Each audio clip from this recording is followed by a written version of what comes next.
In the day's other news, a new storm front brought record warmth, dust storms, and the risk of tornadoes across states from the west to the Great Plains. Temperatures topped 70 degrees in some places. Winds gusted to more than 100 miles an hour in Colorado and whipped up dust that took visibility to zero and knocked out power. A federal appeals court in New Orleans lifted a nationwide ban today on a federal COVID vaccine mandate for healthcare workers. The court left the ban in place for the 14 states that sued to block the mandate. It is blocked in 10 other states under a separate injunction. Meanwhile, Los Angeles schools have postponed a January deadline for students who are 12 and older to be vaccinated. The new deadline is next fall. There are also new signs that the Omicron variant is rapidly gaining ground. U.S. health officials said today that the Delta variant still accounts for most cases, but that Omicron is catching up.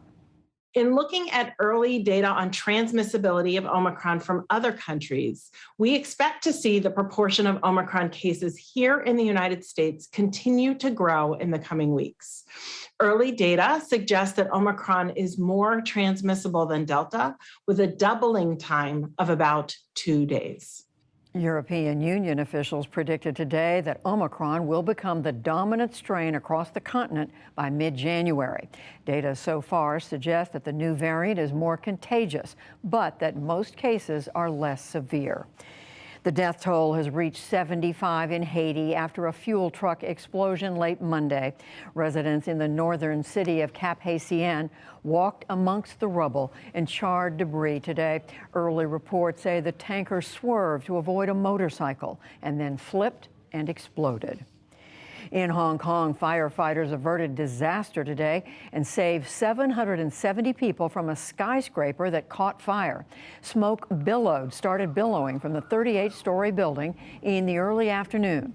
Firefighters used extendable ladders to reach people on a lower floor. The cause was under investigation.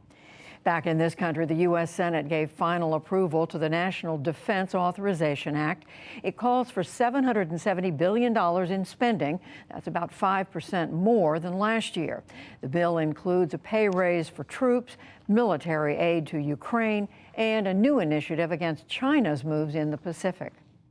With both China and Russia flexing their military power, and the growing danger of a further Russian invasion of Ukraine, it is critically important that we ensure that our nation is always prepared to defend itself and our vital national interests, whatever the threat.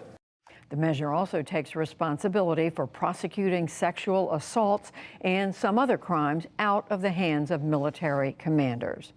Former Minneapolis police officer Derek Chauvin pleaded guilty today to violating George Floyd's civil rights.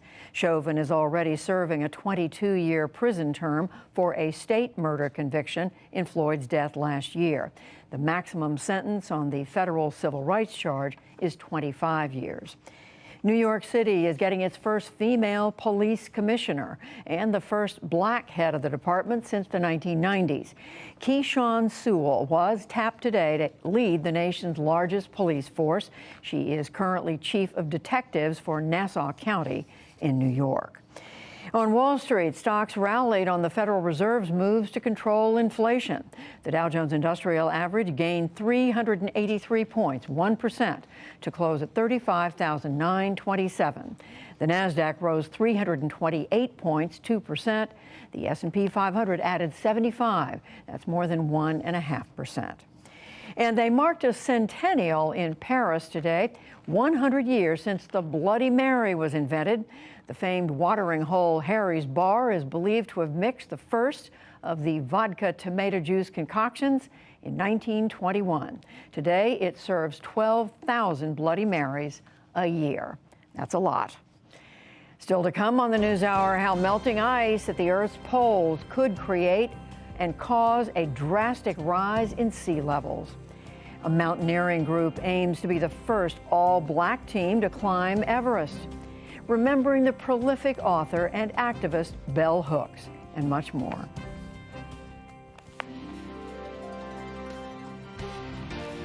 This is the PBS NewsHour from WETA Studios in Washington and in the West from the Walter Cronkite School of Journalism at Arizona State University.